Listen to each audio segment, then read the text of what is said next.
ಯಾವುದೋ ರೋದನದ ಧ್ವನಿ ನನ್ನನ್ನು ಆಕರ್ಷಿಸಿತು. ಧ್ವನಿ ಬಂದ ಕಡೆಗೆ ದೃಷ್ಟಿ ಹರಿಸಿದ್ರೆ ಬಿದಿರ ಮೇಳೆಯ ಬುಡಕ್ಕೆ ಬೆಂಕಿ ಹೊತ್ತಿಕೊಂಡಿದೆ. ಧ್ವನಿಯನ್ನು ಸೂಕ್ಷ್ಮವಾಗಿ ಆಲಿಸಿದ್ರೆ ಹೆಣ್ಣು ಮಕ್ಕಳ ಧ್ವನಿ ಇದೆ ಎನ್ನುವುದು ಸ್ಪಷ್ಟವಾಗ್ತಾ ಇದೆ. ಯಾರೇ ಆದರೂ ಕಷ್ಟದಲ್ಲಿದ್ದಾರೆ ಎನ್ನುವುದು ಸ್ಪಷ್ಟವಾಯ್ತಲ್ವೇ? ಅಮ್ಮ, ಯಾರು ತಾಯಿ ನೀವು? ಎಂಥ ಸಂಕಷ್ಟದಲ್ಲಿದ್ದೀರಿ? ನನ್ನಿಂದ ಏನಾದರೂ ಬಯಸುವಿರಿ, ತಿಳಿಸುತ್ತೀರಾ?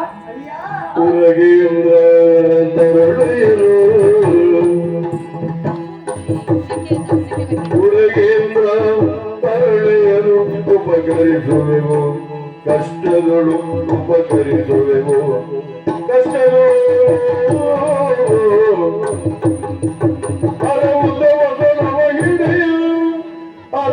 ವಸನವ ಇಡೀ ನೀರದನು ಉರುಳನ್ನು ಕರುಣಲಿ ರಕ್ಷಿಸು ರಕ್ಷಿಸು ರಕ್ಷಿಸು.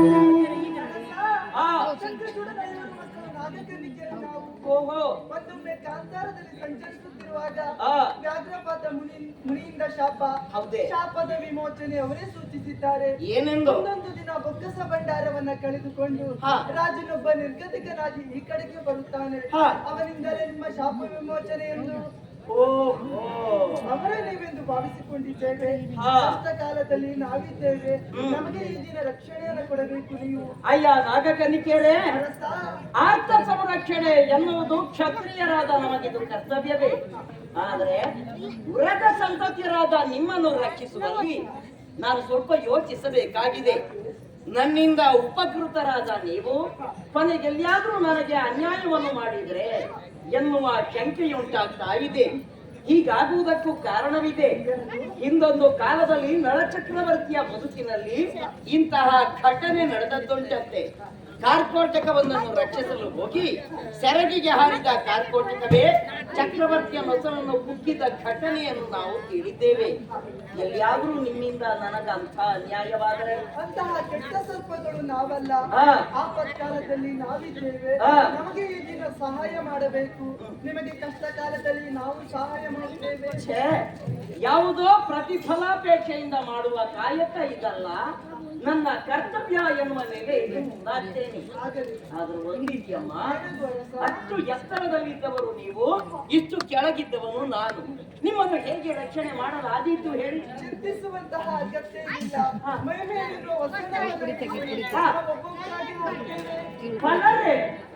ಯೋಗ್ಯ ಸೂಚನೆ ಹೌದಿದು. ಹಾಗಂತೆ ಹಾಗೆ ಮಾಡ್ತೇನೆ. ಆದ್ರೆ ನೀವೊಂದು ಉಪಕಾರ ಮಾಡ್ಬೇಕು.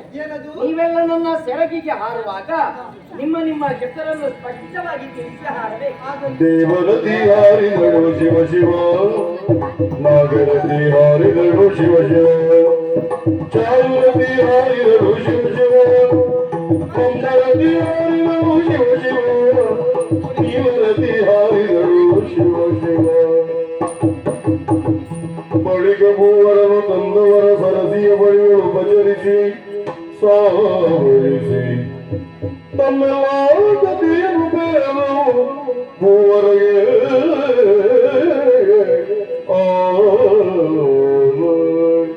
ಅಪ್ಪ, ಒಂಟಿಯಾಗಿಯೇ ಸಾಗಬೇಕಲ್ಲ ಎನ್ನುವ ಬೇಸರ ಬಾಧಿಸುತ್ತಾ ಇತ್ತು ಇದು ತನಕ.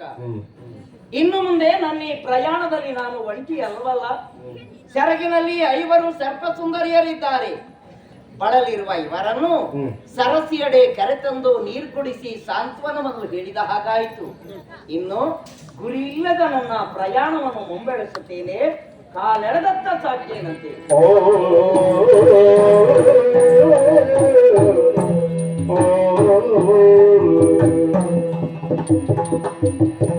ಪಿಡಿಯುಟೂರ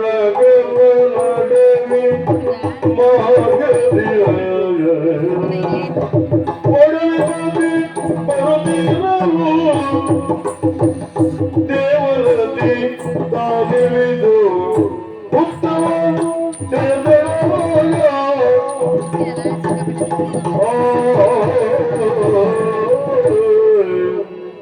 ಇದೇನು ಆಶ್ಚರ್ಯ! 5 ಉರಗ ಕನ್ನಿಕೆಯರ ಸಹಿತ ಮುಂದುವರಿದು ಬರುತ್ತಾ ಇರುವಾಗ ಈ ಕಾಡ ದಾರಿಯಲ್ಲಿ ಒಬ್ಬಾಕೆ ನನ್ನ ಸೆರಗಿನಿಂದಿಳಿದು ಸಾಗಿದಳು. ಹೋದದ್ದು ಮಾತ್ರವೇ ಅಲ್ಲ, ಇರುವುದಕ್ಕೊಂದು ಹುತ್ತವನ್ನು ಆಯ್ಕೆ ಮಾಡಿಕೊಂಡಿದ್ದಾಳೆ.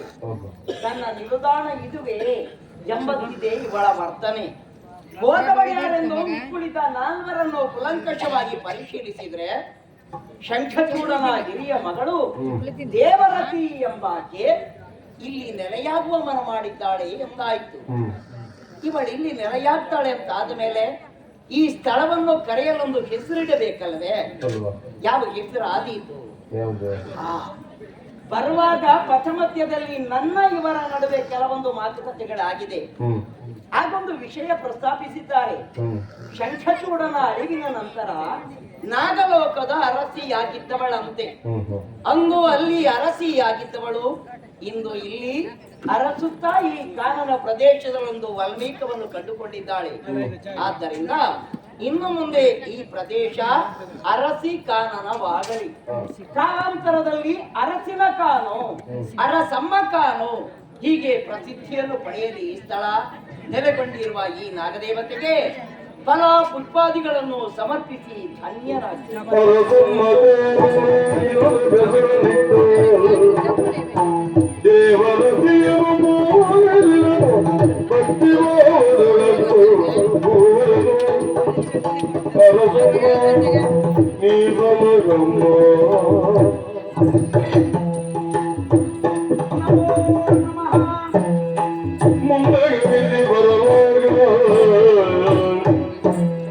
ನಾಗರತಿಯು ತಾನಿಯು ಒಲ್ಮೀಕವನ್ನು ಸೇರಿ ಮರೆಯಾದಳು.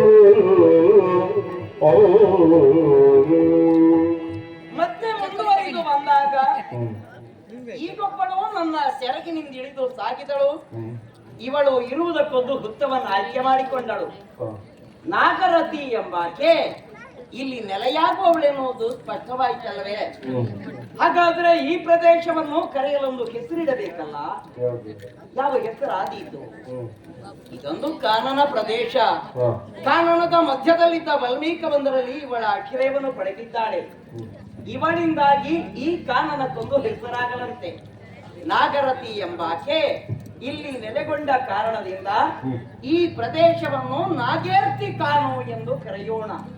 ನೆಲೆಗೊಂಡಿರುವ ಈ ನಾಗದೇವತೆಗೂ ಫಲ ಪುಷ್ಪಾದಿಗಳನ್ನು ಸಮರ್ಪಿಸಿ ಕೃತಾರ್ಥನಾಗ್ತೇನೆ. ನಾಗರತಿಯನ್ನು ಪೂಜಿಸಿದನು ಭಕ್ತಿಭಾವನಂತು ಗೋವರನು. ನಾಗರತಿಯೇ ನೀತಲಗಮ್ಮ ನಮ್ಮನ್ನು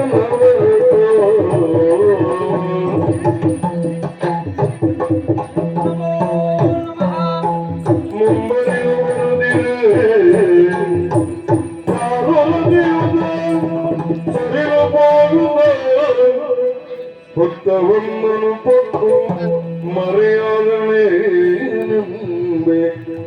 ಅದ್ಭುತವಾದ. ಮತ್ತೆ ಮುಂದುವರಿದು ಬಂದಾಗ ಇಲ್ಲೊಬ್ಬಳು ನನ್ನ ಸೆರಗಿನಿಂದ ಇಳಿದು ಸಾಗಿದಳು. ಅವರಿಬ್ಬರ ಹಾಗೆ ಇವಳು ಇರುವುದಕ್ಕೊಂದು ಹುತ್ತವನ್ನು ಆಯ್ಕೆ ಮಾಡಿಕೊಂಡಳು. ಚಾರುರತಿ ಎಂಬಾಕೆ ಇಲ್ಲಿ ನೆಲೆಯಾಗುವವಳೆನ್ನುವುದು ನಿಜವಾಯಿತಲ್ಲವೇ? ಹಾಗಾದ್ರೆ ಈ ಪ್ರದೇಶವನ್ನು ಕರೆಯಲು ಒಂದು ಹೆಸರಿಡಬೇಕಲ್ಲ. ಯಾವ ಹೆಸರಾದೀತು? ಚಾರುರತಿ ಎಂಬಾಕೆ ಇಲ್ಲಿ ನೆಲೆಗೊಂಡ ಕಾರಣದಿಂದ ಈ ಪ್ರದೇಶವನ್ನು ಚಾರು ಹಾಡಿ ಎಂದು ಕರೆಯೋಣ. ಚಾರು ಎನ್ನುವುದಕ್ಕೆ 4 ಎನ್ನುವ ಒಂದರ್ಥವಾದರೆ ಒಳ್ಳೆಯದು ಎನ್ನುವ ಮತ್ತೊಂದು ಅರ್ಥವೂ ಇದೆ. ಯಾವ ಅರ್ಥ ವ್ಯಾಖ್ಯೆಯೇ ಇರಲಂತೆ. ಚಾರು ಹಾಡಿ ಕಾಲಾಂತರದಲ್ಲಿ ಚೋರಾಡಿ ಹೀಗೆ ಪ್ರಸಿದ್ಧಿಯನ್ನು ಪಡೆಯಲಿ ಈ ಸ್ಥಳ. ನೆಲೆಗೊಂಡಿರುವ ಈ ನಾಗದೇವತೆಗೂ ಫಲ ಪುಷ್ಪಾದಿಗಳನ್ನು ಸಮರ್ಪಿಸಿ ಕೃತಾರ್ಥನಾಗ್ತೀನಿ. ಚಂದಿರವದನೆ ಚಾರುರತಿಯೇ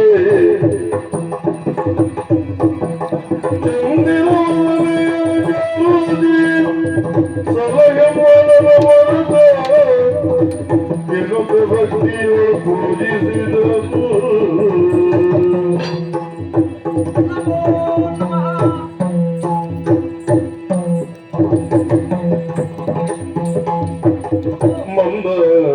ಮಂದಗಮನದಿಂದ ಮಂದರತಿಯು ತಾನು ಮಂದಗಳು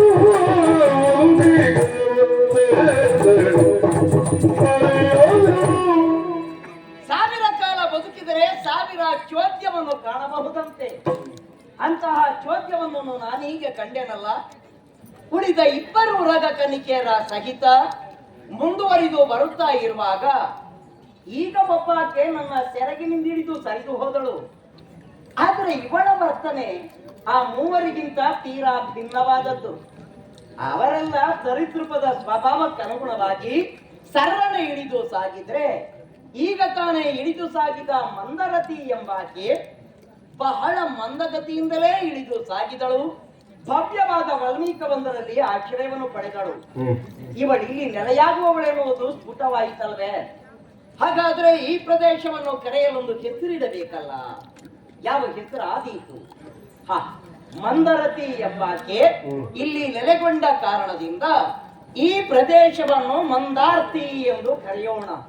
ನೆಲೆಗೊಂಡಿರುವ ಈ ನಾಗದೇವತೆಗೂ ಫಲ ಪುಷ್ಪಾದಿಗಳನ್ನು ಸಮರ್ಪಿಸಿ ಧನ್ಯರಾಗ್ತೇನೆ. ಕಣ್ಣುಗಳೆರಡು ಸಾಲದಮ್ಮ ದೇವಿನಿಂದ ನೋಡಲು, ನಾಲಿಗೆಯೊಂದು ಸಾಲದಮ್ಮ ದೇವಿನಿಂದ ಮಾಡಲು. ಮಂದರತಿ ನೀ ಬಲಗಮ್ಮ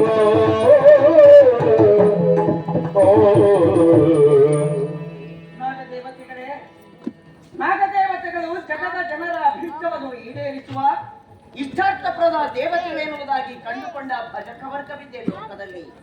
ಅಂತವರು ತಮ್ಮ ಬದುಕಿನಲ್ಲಿ ನೋವಿನಿಂದ ನಡೆದು ನಿನ್ನೆಡೆಗೆ ಬಂದು ತಮ್ಮೆಲ್ಲಾ ನೋವುಗಳನ್ನು ನಿವೇದಿಸಿಕೊಂಡಾಗ ಅವರ ಸರ್ವ ಸಂಕಷ್ಟಗಳೆಲ್ಲವನ್ನೂ ದೂರೀಕರಿಸಿ ಲೋಕಕ್ಕೆ ಸದಾಕಾಲ ಒಳಿತನ್ನೇ ಉಂಟು ಮಾಡುವ ಸರ್ವಮಂಗಲೆ ನೀನಾಗಬೇಕಮ್ಮ. ನಿನ್ನ ಮೂಲಕ ಇದೊಂದು ಪವಿತ್ರ ಯಾತ್ರಾ ಕ್ಷೇತ್ರವಾಗಲಿ ತಾಯಿ. ಇದೊಂದು ಪುಣ್ಯ ಕ್ಷೇತ್ರವಾಗಿ ಪರಿಣಮಿಸಲಿ ತಾಯಿ. ಮಂದರತಿ ನಮೋ ನಮಃ. ಮಂದರ